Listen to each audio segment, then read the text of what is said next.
Hello students, कैसे हो बेटा?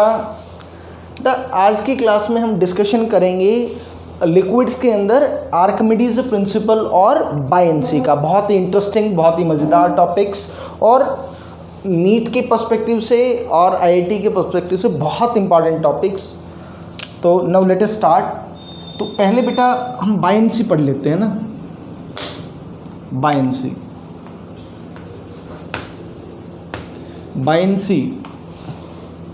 तो भाई बायनेंसी अगर बात करें तो क्या चीज़ है बेटा? ये वो फिनोमिना है जिसके थ्रू क्या होगा कि अगर आप किसी भी लिक्विड को इमर्ज करेंगे, पार्शियली इमर्ज करो चाहे होली इमर्ज करो लिक्विड के अंदर, फ्लूइड के अंदर, तो उस पर बेटा एक नेट अपवर्ड डायरेक्शन में एक फोर्स महसूस होता है। ठीक है, इसी प्रिंसिपल को बायनेंसी कहा जाता है और वो जो अपवर्ड फोर्स लगता है उसको बायंट फोर्स कहा जाता है ना। आप लिख सकते हो बेटा इसको क्या? देखो, whenever a body is wholly or partially immersed in a liquid, बेटा वो फ्लूइड भी लिख सकते हो आप वहाँ पर, in a liquid, then it experiences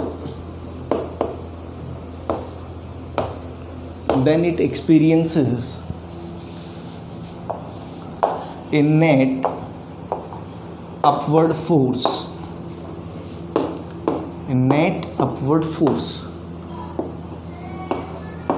This force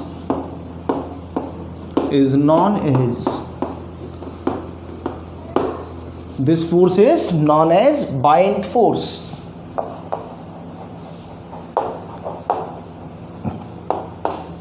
इस फोर्स को बेटा buoyant force कहा जाता है।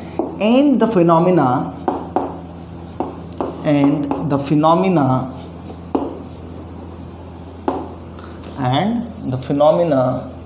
is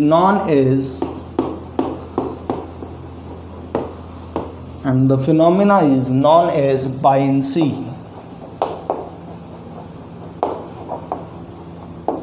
ये बेटा इसकी डेफिनेशन हो गई है कि भाई वो जो फोर्स एक्सपीरियंस करता है वो तो क्या कहलाएगा? Buoyant force. और जो ये फिनोमिना जो कहलाएगा या फिनोमिना कहलाएगा बायनेंसी। ठीक है बच्चों, अब ये जरा इसको फील करने की कोशिश करते हैं, बायंट फोर्स लग क्यों रहा है ना। ना देखो, ऐसा करो बेटा, इसको मैं हटा ही देता हूँ, एक सेकेंड। देखो बेटा, ये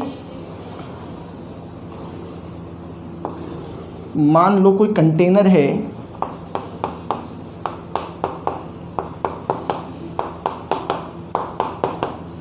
और बेटा इसके अंदर आपने कोई लिक्विड भरा हुआ है। तो अब ये जो लिक्विड है ना बेटा, ये जो लिक्विड है, ये लिक्विड तो कहाँ पर है बेटा? Liquid is at rest, liquid rest पर है। ठीक है, तो यानी कि बेटा हर एक पार्टिकल पर, यानी कि कोई भी आप इसका सेक्शन ले लीजिए, उस पर नेट फोर्स क्या मिलेगा? ज़ीरो।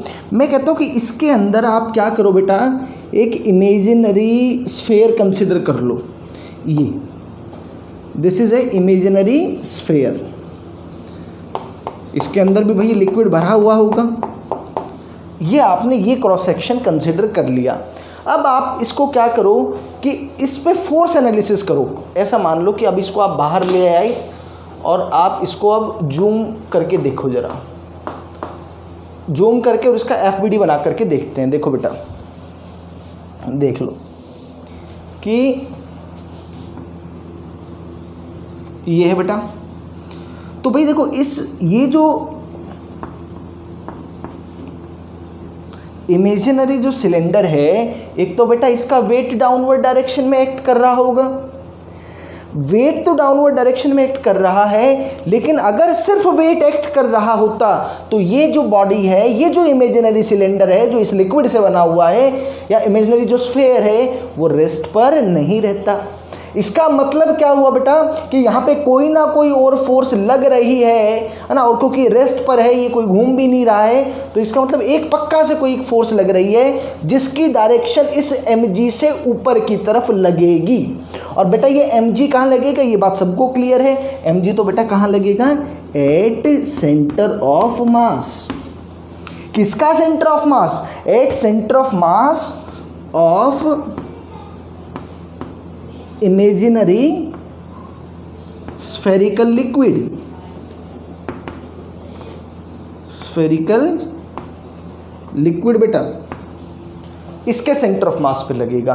तो बेटा अब इसको बैलेंस कौन करेगा, इसको बैलेंस होना तो चाहिए है ना, पक्का से इस डायरेक्शन में एक फोर्स होना चाहिए जो बैलेंस करेगा।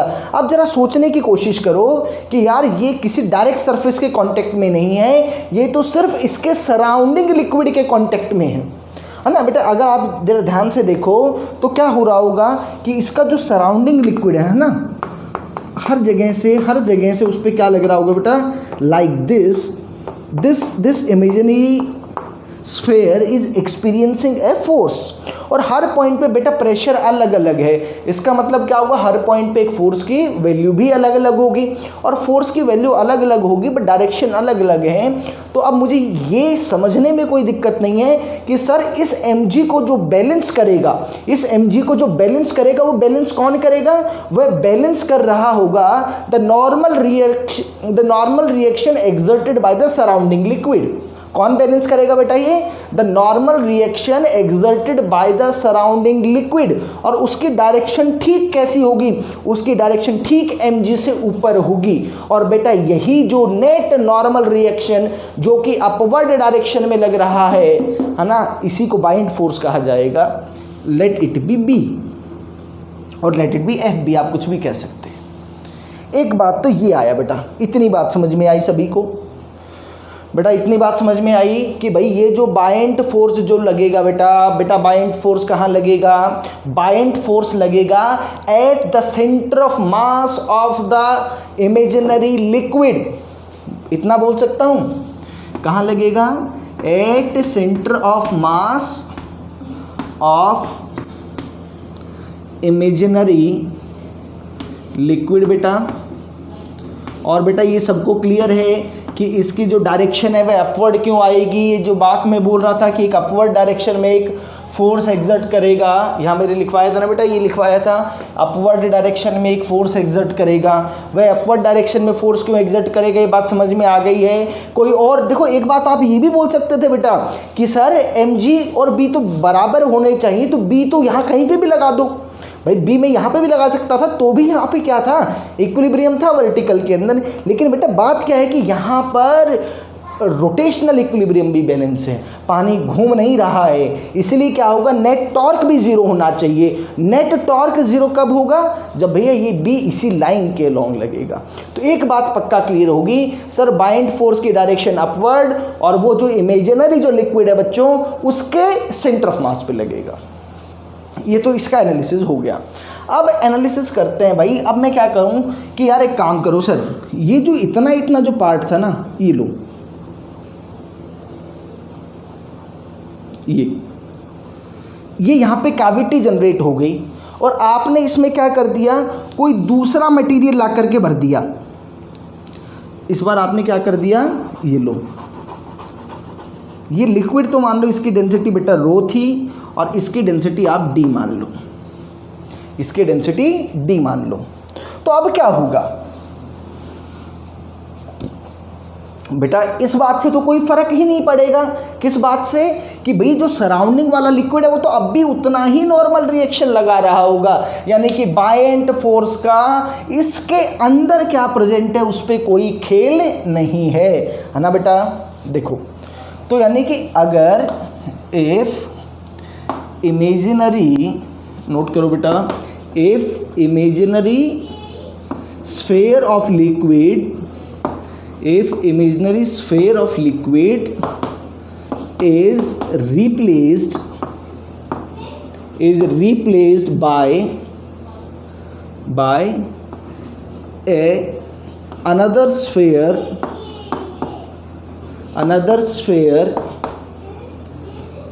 ऑफ डेंसिटी लेट अस से डी, उसकी डेंसिटी क्या मान लो बेटा, डी डेंसिटी से आपने उसको क्या कर दिया, डी डेंसिटी के मटेरियल से उसको आपने फिल कर दिया। भाई जब आप उसको वहाँ फिल कर देंगे तो भी क्या होने वाला है, अभी भी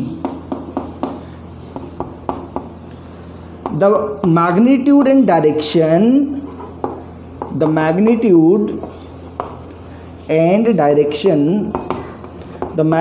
एंड डायरेक्शन ऑफ बायंट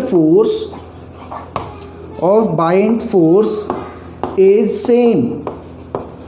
वो जो डायरेक्शन है बेटा वो अभी भी क्या है, वह अभी भी सेम रहेगी, उसमें कोई चेंज नहीं आएगा। चलो अब उसका FBD बनाता हूँ बेटा, अगर आप यहाँ पे भर दोगे तो भाई अब ऐसा हो सकता है ना बेटा कि अब इस केस में क्या हो सकता है कि ये जो नया मटेरियल जो आया है उसके मटेरियल के आने से उस बॉडी का सेंटर ऑफ मास अलग पॉइंट पर हो सकता है ना। तो मैं एक बार इसको बेटा रब कर रहा हूँ, एक बार नोट कर लो जल्दी से।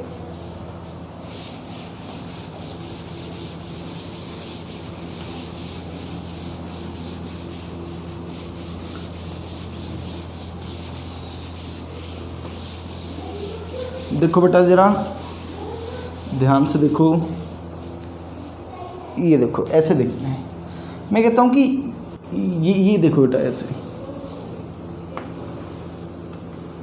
ये हमने वो मटेरियल का क्या लिया था, वो इमेजिनरी वो सिलेंडर था और इसके अंदर ये लिक्विड था बेटा। देखो भाई अब बेटा बायंट फोर्स तो कहाँ लगेगा, ये तो बायंट फोर्स लगेगा, ये लगेगा बेटा eight centre of mass of imaginary liquid. वो जो इमेजिनरी लिक्विड था उसके सेंटर ऑफ मास पर, ठीक है। और बेटा ये इस बॉडी का वेट, इसका एक वेट लग रहा होगा mg, ये कहाँ लगेगा बेटा, eight centre of mass of body. ये दोनों पॉइंट बेटा अलग अलग भी हो सकते हैं, ये दोनों पॉइंट सेम भी हो सकते हैं, ये डिपेंड करेगा क्वेश्चन में। लेकिन यहाँ से एक बात तो समझ में आ गई sir, now there is a chance, है ना। नाउ इन दिस केस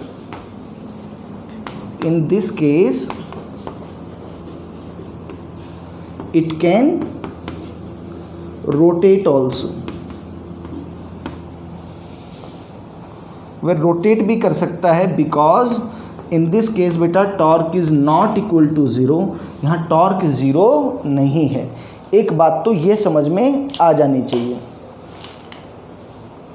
ठीक है बेटा। यानी आप ज़रा सोचो कि बेटा जब आप पहले क्या था कि वो जो लिक्विड था, है ना, पूरा पानी से भरा हुआ था, वो जो इमेजिनरी सरफेस आपने एज्यूम किया, सोचो कि वो वहाँ पर इमेजिनरी जो आपने स्फीयर किया था वो चाहे पानी से भरा हुआ हो, चाहे वो किसी और मटेरियल से भरा हुआ हो, बाकी का जो लिक्विड है उस पर कोई फ़र्क नहीं पड़ा। अगर उस पर कोई फ़र्क नहीं पड़ा तो वो अब भी उतनी फोर्स लगाएगा जितनी कि वो पहले लगा रहा था। यानी कि बाइंड फोर्स अभी भी बेटा उतनी ही लगेगी जितनी कि वो पहले लगा रहा था, इसमें कोई चेंज नहीं आएगा, किसी तरह का कोई चेंज नहीं आने वाला। चलो अब बेटा ये बाइंड फोर्स किसके बराबर होगी ये देख लेते हैं, है ना। डायरेक्शन पता लग गया है ना, मैग्नीट्यूड ऑफ बाइंड फोर्स,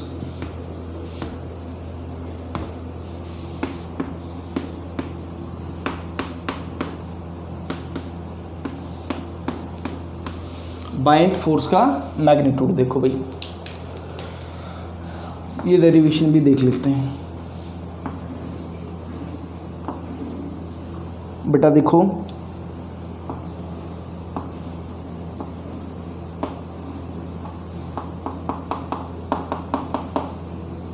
इसका area of cross section A, ये मैं कोई इमेजिनरी सिलेंडर एज्यूम कर रहा हूँ बेटा, ये H, ठीक है।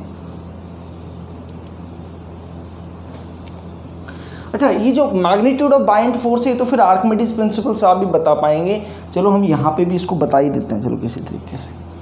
देखो बेटा यहाँ पे हमने क्या कहा था कि वो रेस्ट पर है बेटा। अगर रेस्ट पर है ये, तो हम FBD क्या लिखेंगे, ये mg आएगा बेटा, और ये क्या आएगा, ये बाइंड फोर्स आएगा। तो बाइंड फोर्स किसके बराबर होगा बेटा, बाइंड फोर्स ये mg क्या है बेटा, mg क्या है, ये अगर ध्यान से देखोगे तो ये है बेटा, ध्यान से देखो, wait of the liquid, wait of the liquid displaced by object. भाई एक्चुअल में तो क्या चीज़ है, यही है ना बेटा, इतने इतने पार्ट में जो आपने लिक्विड एज्यूम किया था उस पर फोर्स कितना लग रहा था, उस पर इतने इतने पार्ट का ही तो वेट लग रहा था, वही बाइंड फोर्स था। तो लिख दो भाई, कैसे लिखूं जरा, कि भाई मास को कैसे लिखा जा सकता है, डेंसिटी इनटू वॉल्यूम, तो V rho of water into G, या बेटा इसको आप रो ऑफ लिक्विड लिखो, ये बेटा बायंट फोर्स का मैग्नीट्यूड आएगा। यही सेम चीज आर्किमिडीज प्रिंसिपल में दोबारा से भी पढ़ेंगे बेटा, यही चीज आर्किमिडीज प्रिंसिपल में दोबारा से पढ़ेंगे। इस फॉर्म को, इस फॉर्मूले को बेटा कैसे याद रखेंगे, दिस इज द वॉल्यूम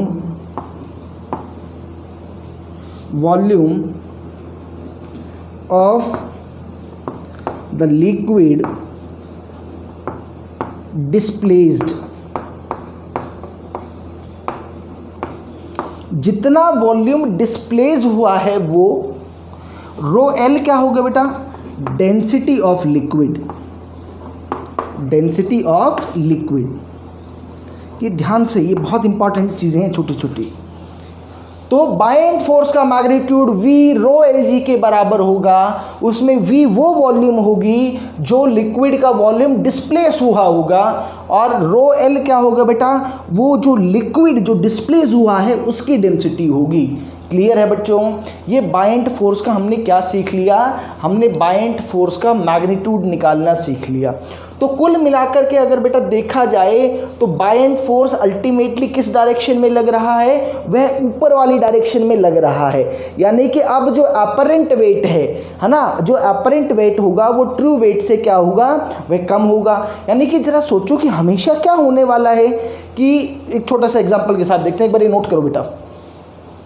देखो आपको एक बहुत प्रैक्टिकल सा एग्जाम्पल बताते हैं बेटा।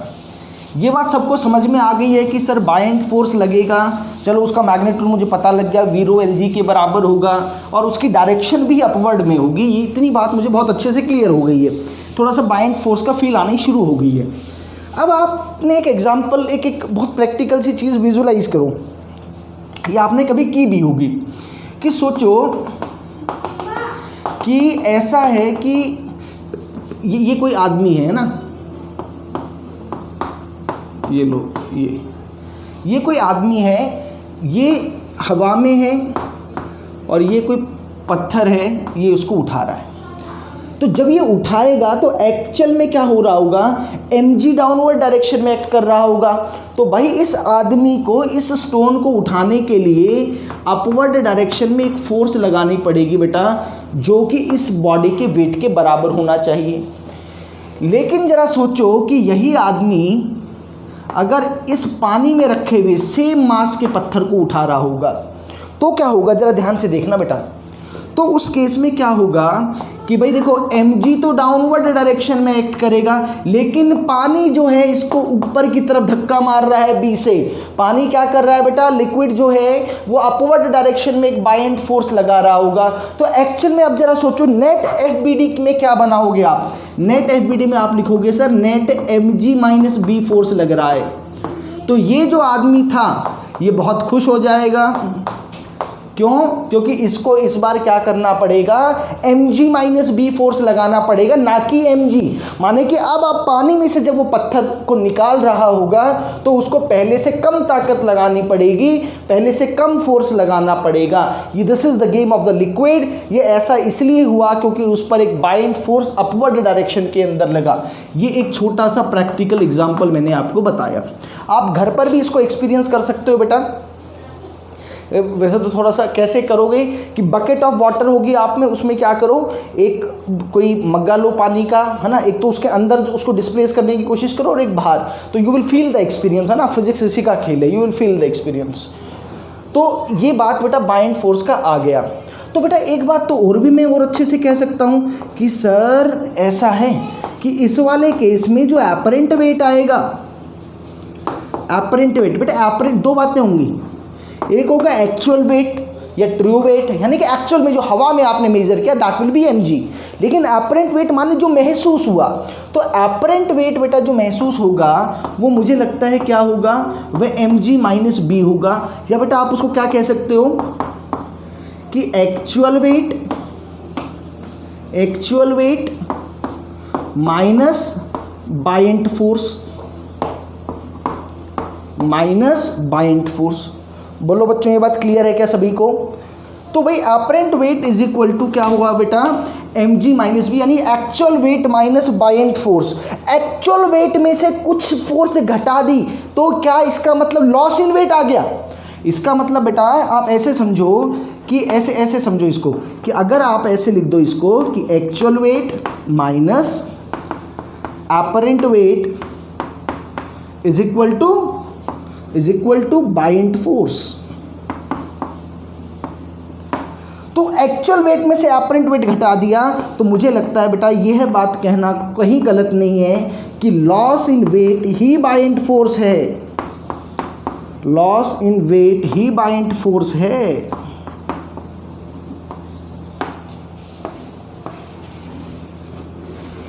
एक्चुअल में लॉस इन वेट ही एक्चुअल बाइंड फोर्स है। समझो कैसे, देखो ये नोट कर लो, चलो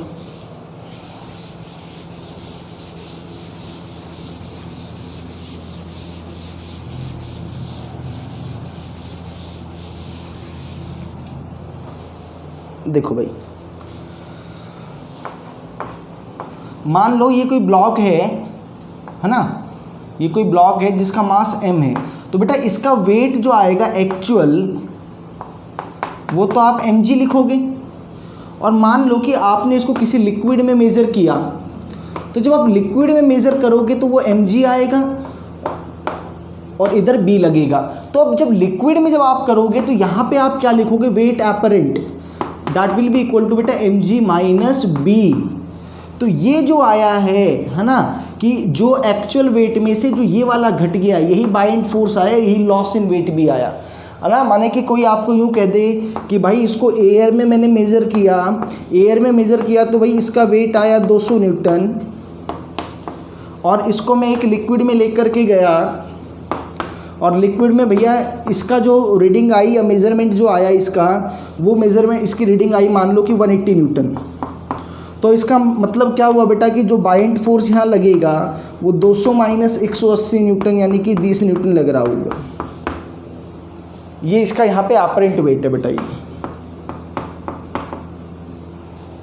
समझ में आई ये बात कि एक्चुअल में लॉस इन वेट ही बाइंड फोर्स होगा, एपरेंट वेट ही, सॉरी जो लॉस इन वेट है वही क्या है बेटा, वही बाइंड फोर्स है एक्चुअल में। तो ठीक है, देखो अब जरा ध्यान से,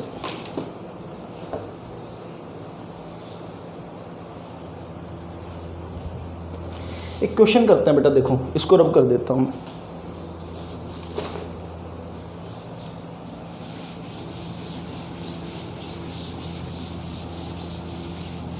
बाइंड फोर्स पे करेंगे, उससे पहले एक दो क्वेश्चन है बेटा जो कि आईआईटी मेंस में आए हुए हैं ना, बहुत लॉजिकल हैं।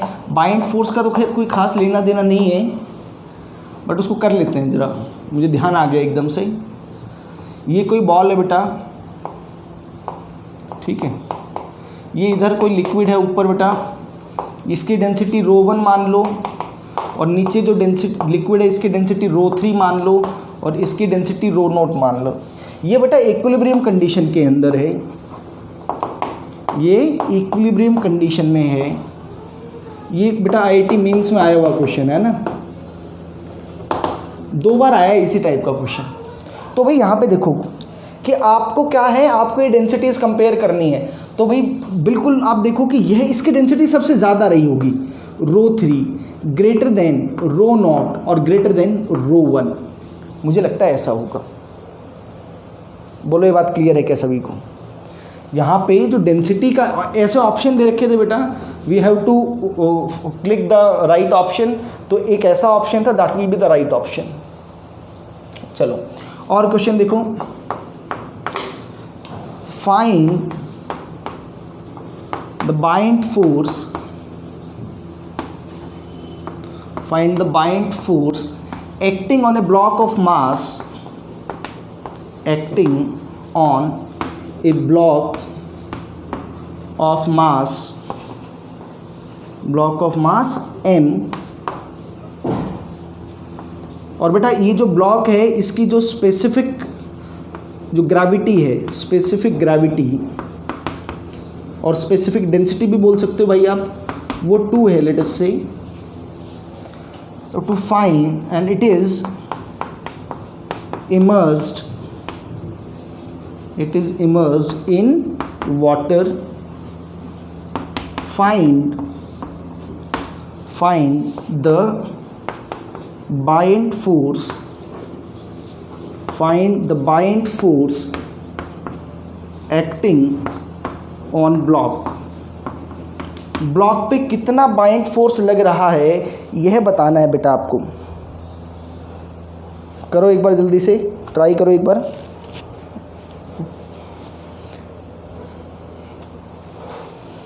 देखो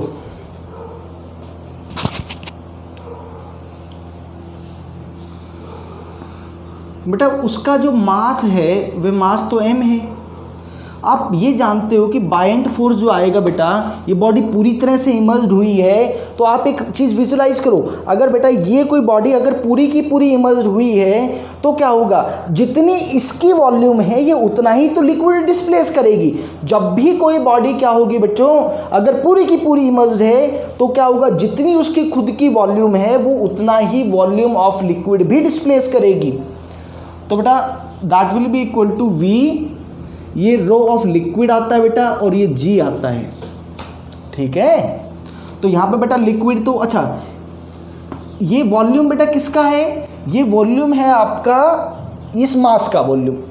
तो भाई मास के लिए अगर मैं लिखना चाहूँ, भाई मास की जो ब्लॉक है उसकी डेंसिटी, उसका मास m और वॉल्यूम v बेटा, तो वॉल्यूम क्या आ जाएगा, mass upon density, mass upon density बेटा।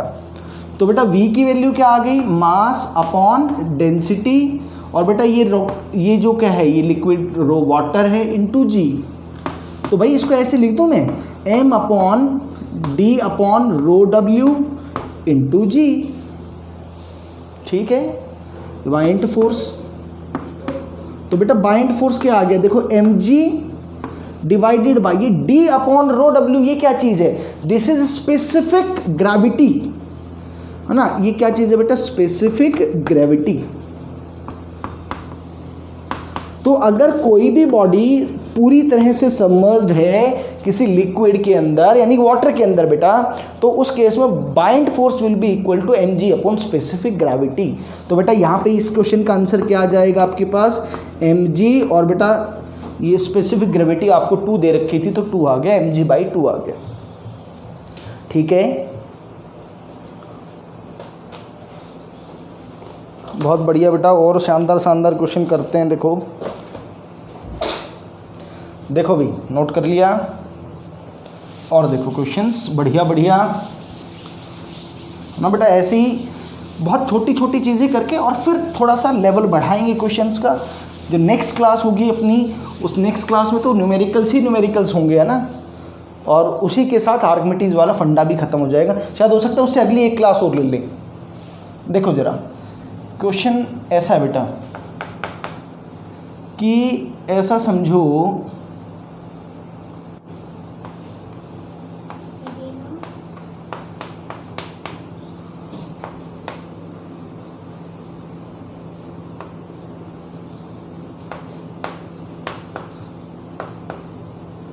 ये ब्लॉक है बेटा, इसको इससे रीडिंग आई इसकी W1, एक वेइंग मशीन से।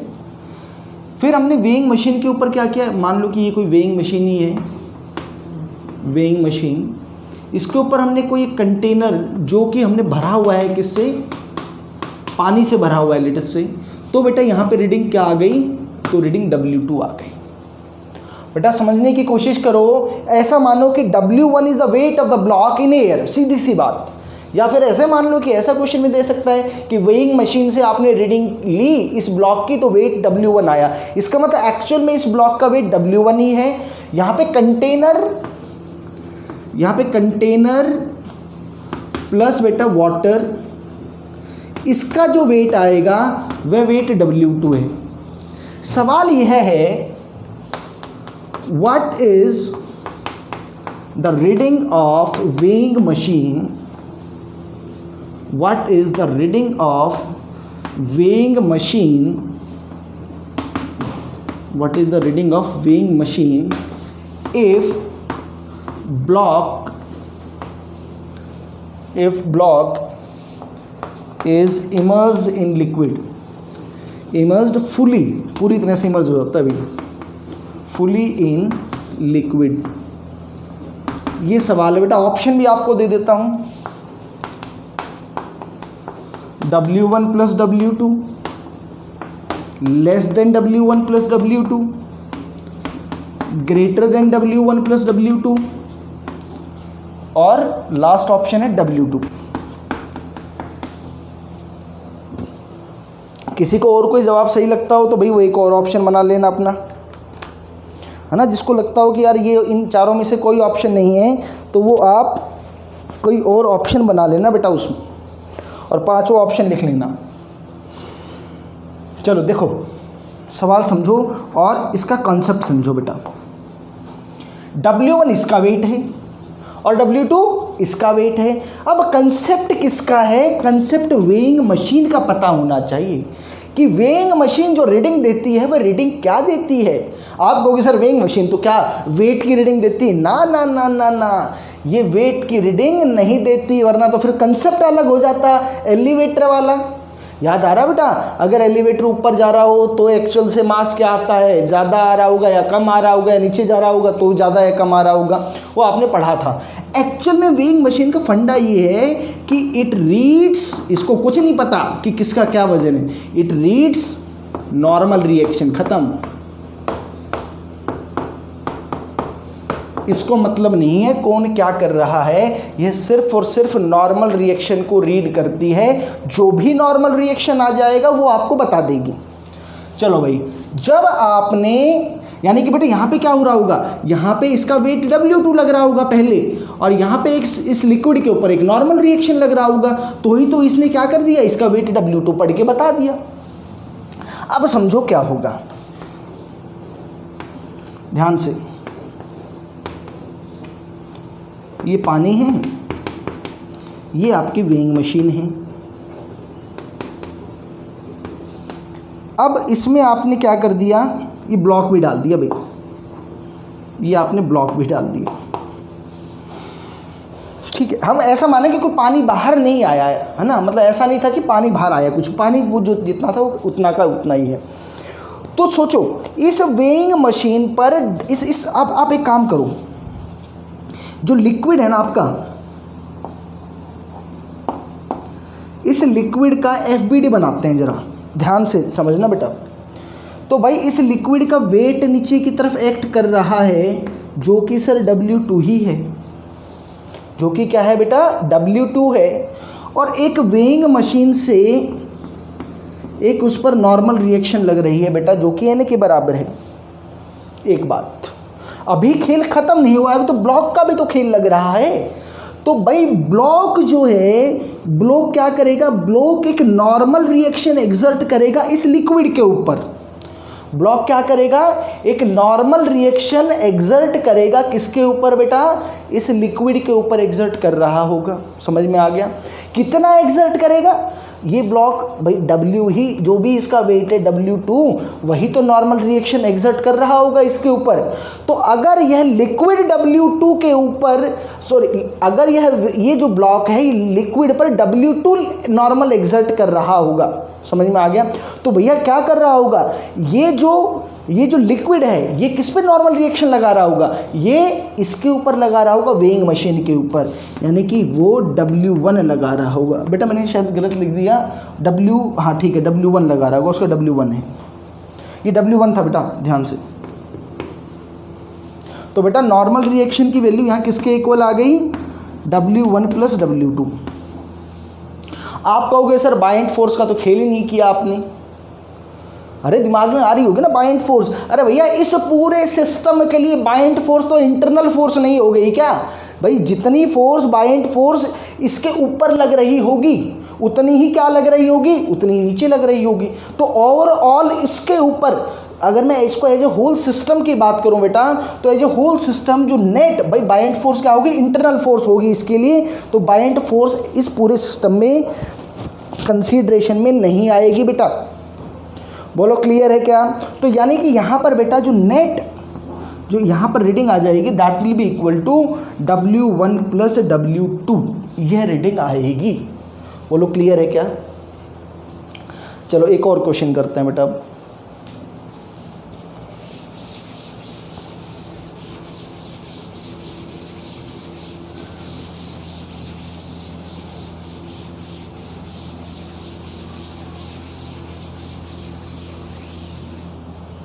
चलो ऐसे करते हैं इस बार ये स्प्रिंग ले ली हमने,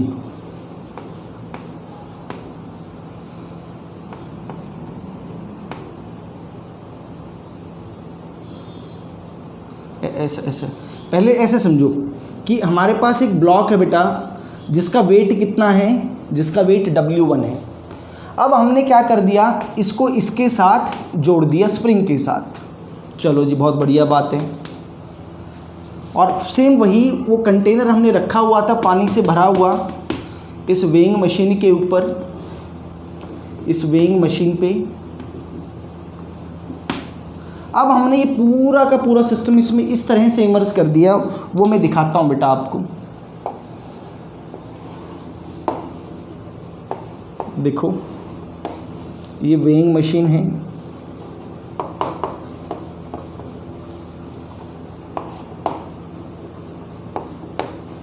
इस तरह से इसके अंदर टांगा हुआ है। और बेटा यहाँ पे है ना, जब ये कंटेनर प्लस इसका जो वेट आ रहा था वो W2 आ रहा था, मतलब वेइंग मशीन की रीडिंग पहले W2 आ रही थी। जब आप ऐसा कर दोगे तो इस वेइंग मशीन की रीडिंग क्या होगी ये बताना है। ऑप्शंस बेटा आप वही रख लो कि W1 plus W2 less than W1 plus W2, greater than W1 plus W2, और एक आप लिख लो none of this. You can also write data insufficient type का भी कोई ऑप्शन लिख सकते हो। देखो भाई फंडा समझ में आ गया था पिछली बार कि सर देखो इस वेइंग मशीन पर क्या हो रहा है, एक तो वेट W1 ये इसका कितना था बेटा W2 था, वो लग ही रहा है ना। अब जरा एक बात सोचो कि इस ब्लॉक का वेट तो W1 लग रहा है। देखो बाइंड फोर्स में फिर से आपको बता रहा हूँ, इस पूरे लिक्विड को आप कंसिडर कर रहे हो तो it will be an internal force for this whole system.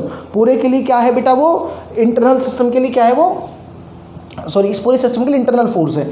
लेकिन बेटा इस बार ऊपर एक टेंशन लग रहा होगा ना इस ब्लॉक के ऊपर, तो इस ब्लॉक पर एक्चुअल में W1 से कम फोर्स लग रही होगी। ये क्या कर रहा होगा बेटा, इस बार इस ब्लॉक पर नेट जो डाउनवर्ड फोर्स जो लिक्विड पर लगा रहा था it will B not exactly W1, but जो इस तरफ ये लग रही होगी वो क्या लगेगी, लेस देन W1 है ना बेटा। और इधर एक नॉर्मल रिएक्शन लग रही होगी। तो बेटा इस बार रीडिंग क्या आ गई, less than W1 plus W2। Reading क्या आ गई, less than W1 plus W2। ये आएगा बेटा, नोट कर लो जल्दी से, करो बेटा जल्दी से नोट। तो एक और क्वेश्चन करता हूँ बढ़िया सा।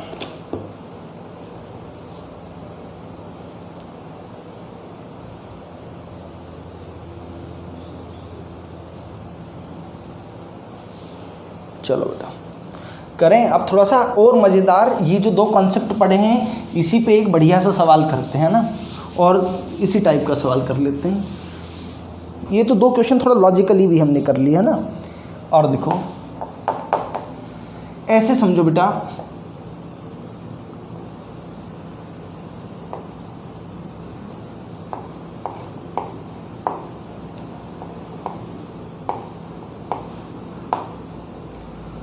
यहाँ पे बेटा इसकी रीडिंग R1 जो है वह 50 न्यूटन आई। रीडिंग क्या आई? 50 न्यूटन आई बेटा।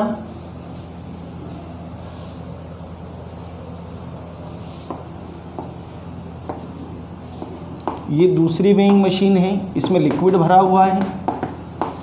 वेइंग मशीन है भाई, वेइंग मशीन। चलो यहाँ पे बेटा इसकी रीडिंग जो आई R2 वो रीडिंग है 100 न्यूटन। वह रीडिंग आ गई बेटा कितनी? वह रीडिंग 100 न्यूटन आ गई आपके पास।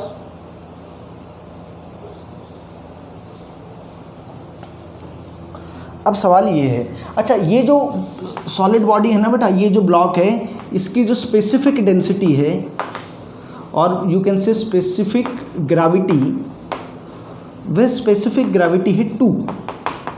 स्पेसिफिक ग्रेविटी 2 है। अब सेटअप ये कर दिया भाई,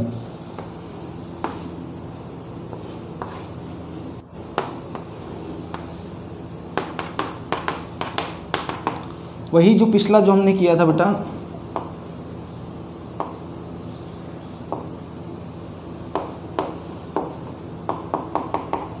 इस बार बेटा इसकी रीडिंग क्या है? इसकी रीडिंग R1 डैश है, एक तो ये बतानी है आपको। और बेटा इस वेइंग मशीन की रीडिंग R2 डैश है। ये दो रीडिंग्स आपको बतानी है, ये दो रीडिंग्स आपको बतानी है भाई। देखो भाई ध्यान से, हवा के अंदर ये रीडिंग R1 आ रही है, इसका मतलब बेटा क्या हो रहा होगा? इसका मतलब इस ब्लॉक यानी कि बेटा ये जो mg है वो 50 न्यूटन ही होगा। ठीक बात है बेटा, क्योंकि टेंशन को रीड करता है ये वाला जो स्प्रिंग बैलेंस है बेटा, और tension is equal to mg आएगा जो कि 50 न्यूटन आपको दे रखा है। और इसी तरीके से बेटा यहाँ पे आप क्या कह सकते हो भाई, ये नॉर्मल रिएक्शन को रीड करती है वेइंग मशीन, तो इसमें क्या आ रहा है? अगर R2 100 न्यूटन आ रहा है, इसका मतलब क्या हो गया बेटा कि weight of water plus container, इन दोनों का वेट मिला करके भाई किसके बराबर आएगा भाई? वो 100 न्यूटन के बराबर आएगा। चलो बहुत बढ़िया, बहुत सुंदर। अब जरा इसका फोर्स एनालिसिस करो बेटा, यानी कि इसकी रीडिंग क्या आएगी बेटा? इसकी रीडिंग इस वाले वायर में या इस वाली स्ट्रिंग में या इस वाली स्प्रिंग में जो टेंशन होगी वो रीडिंग आएगी इसकी। तो इसका एफबीडी बनाओ भाई ध्यान से बेटा, ध्यान से। इसका बेटा 50 न्यूटन फोर्स तो नीचे लग रहा है जो कि इसके एक्चुअल वेट के कारण से लग रहा है। एक बेटा टेंशन वो लगी रहा है ऊपर, और एक इधर बायंट फोर्स भी तो लगेगा, एक बायंट फोर्स भी लग रहा होगा। तो अभी बेटा हमने निकाला था, आप याद करो एक क्वेश्चन हमने किया था कि वो सोचा समझा सवाल किया था, है ना, कि एक कोई मास हमने लिया था जिसका एक ब्लॉक लिया था जिसका मास एम और स्पेसिफिक डेंसिटी 2 ली थी, तो उस पर भाई जो फोर्स लगा था बायंट फोर्स वो mg/2 आया था क्या बेटा? देखो पेज पीछे करो और जरा चेक करो, एक जस्ट थोड़ी देर पहले एक क्वेश्चन किया था, एक कोई ब्लॉक है मास m, उसको लिक्विड यानी पानी के अंदर डाल देते हैं, पूरी तरह से इमर्स कर देते हैं, स्पेसिफिक ग्रेविटी जिसकी 2 थी, तो उस पर जो बाइंड फोर्स लगा था वो mg/2 लगा था। तो बेटा इसका मतलब बाइंड फोर्स यहाँ 25 न्यूटन लग रहा है, तो टेंशन की वैल्यू कितनी आ गई? टेंशन की वैल्यू 25 न्यूटन आ गई, क्योंकि ये तो इक्विलिब्रियम में है। तो T जमा B बराबर 50, तो T बराबर 25 रीडिंग आ गई बेटा। यही रीडिंग R1 डैश है, पता भी नहीं लगा आप लोगों को। बोलो बेटा मज़ा आ रहा है? अब बात है किसकी? वेइंग मशीन की रीडिंग की बेटा, कि वेइंग मशीन की रीडिंग क्या आ रही होगी। तो मुझे लगता है कुछ बताने की आवश्यकता नहीं है। क्या बेटा? देखो ज़रा ध्यान से कि वेइंग मशीन पे अगर आप बात करोगे बेटा, तो कंटेनर और उसका तो वेट 100 न्यूटन लग ही रहा था। लेकिन अब जरा ध्यान से देखो बेटा, इस ब्लॉक के कारण से नेट फोर्स कितना लगा रहा है, ये 50 माइनस 25। बाइंड का कोई खेल नहीं है, बाइंड का कोई खेल नहीं है। 50 न्यूटन नीचे लग रहा था और टेंशन के कारण 25 ऊपर लग गया, तो इफेक्टिवली इसने लिक्विड पे कितना लगाया फोर्स, 25 न्यूटन ही लगाया। तो बेटा नीचे यहाँ 25 न्यूटन और लगेगा, which will be equal to आपका R2 डैश। हो गया सवाल बेटा, 125 न्यूटन। बढ़िया सवाल। ये टफेस्ट प्रॉब्लम्स में से आती है वेइंग मशीन की।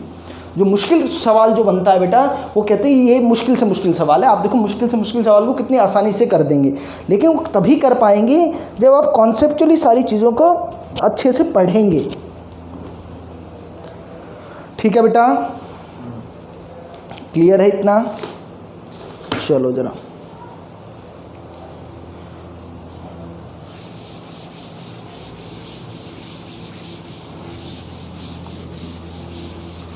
अब बेटा, चाहे मैं आर्किमिडीज प्रिंसिपल बोल दूं, चाहे मैं फ्लोटेशन बोल दूं, एक ही बात है।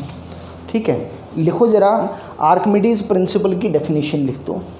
तो बेटा ये बाइंड, अभी बाइंड फोर्स का खेल, मतलब बाइंड पे जो डायरेक्टली जो क्वेश्चन हो सकता था वो तो बता दिए हैं। अब और क्वेश्चंस आएंगे, वो हर जगह यूज होगा ही होगा।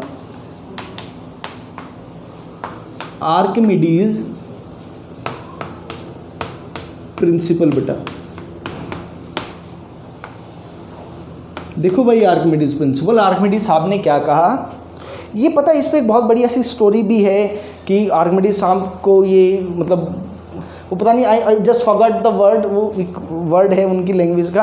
तो उनको जैसे he was just taking bath in the bath tub, है ना, वो बाथ टब में नहा रहे थे, और मतलब वो बड़े साहब थे ना, कुछ सोच रहे थे ऐसे, and suddenly he get idea ना कि ये कैसे हो रहा है। उस पर वो बहुत टाइम से काम कर रहे थे, सडनली गेट एन आइडिया कि यार अच्छा एक्चुअल में ये चीज़ है। तो जरा सोचो, इतना समय उन्होंने लगाया और नहाते हुए सडन आइडिया आया ना। मतलब बहुत बार आइडिया का पता नहीं ना, कभी भी आ सकता है बेटा। तो जरा देखो उन्होंने क्या कहा, वो इम्पॉर्टेंट था ना, कैसे कहा वो इम्पॉर्टेंट नहीं था ना। चलो, तो आर्किमिडीज साहब ने कहा कि कह रहा है कि व्हेनेवर, आप कहोगे सर थोड़ी देर पहले ये बात तो आपने कही थी, है ना, तो आप कहोगे सर यही बात थोड़ी देर पहले आपने कही थी। तो भाई मैंने भी पढ़ने के बाद ही कही थी, है ना। सो व्हेनेवर ए बॉडी, ये इसने थोड़ा सा बहुत बढ़िया कंक्लूजन दिया, पहले सोचना बड़ा मुश्किल था बेटा ये बात। Whenever a body partially or fully immersed in a liquid,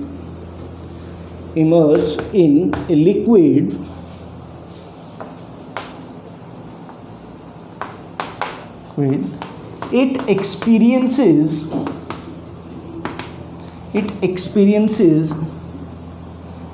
an upward thrust or force,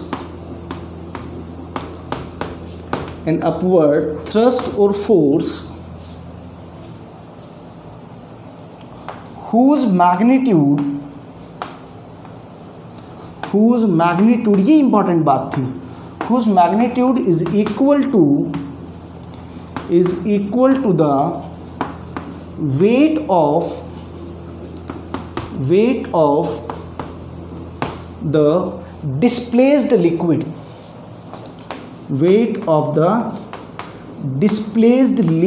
बेटा। एक्चुअल में बाइंड फोर्स सिर्फ और सिर्फ इस बात पर डिपेंड करता है कि लिक्विड कौन सा है। सिर्फ किस पर डिपेंड करता है बेटा? Bind force only depends on the type of the liquid and not on the type of the object immersed, उस पर डिपेंड नहीं करता। देखो भाई क्या क्या समझाना चाह रहा है, इसको थोड़ा समझने के लिए आपको एक बहुत प्रैक्टिकल बढ़िया सा एग्जांपल देता हूँ। बिल्कुल पूरी तरह से इस कंटेनर को भर लो, ठीक है, और एक मैकेनिज्म भी होना चाहिए जिससे कि पानी को आप इकट्ठा कर पाओ। चलो यहाँ पे कुछ ऐसे बना लेंगे,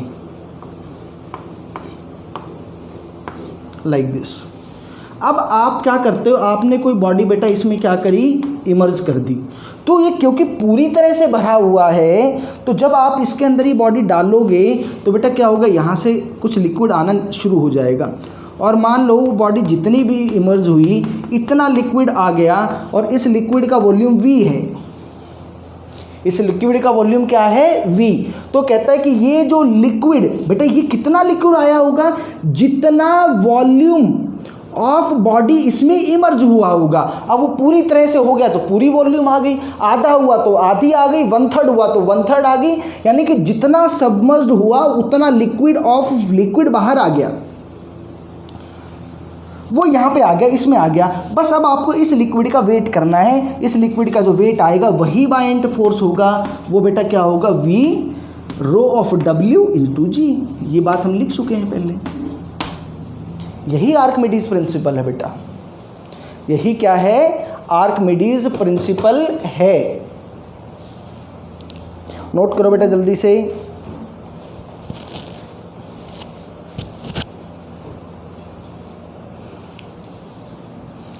ठीक है बेटा, तो आज हमने क्या किया, थोड़ा आर्किमिडीज प्रिंसिपल का आपको इंट्रोडक्शन सा करवा दिया है।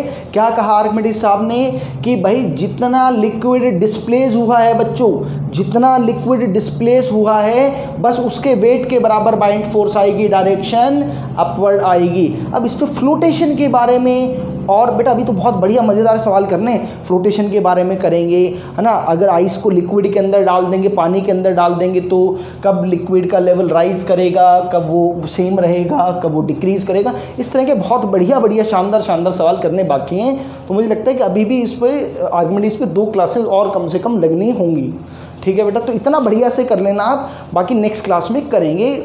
ये जो आज हमने पढ़ा है इसका इम्प्लीमेंटेशन कर रहे होंगे। ठीक है बेटा, थैंक यू।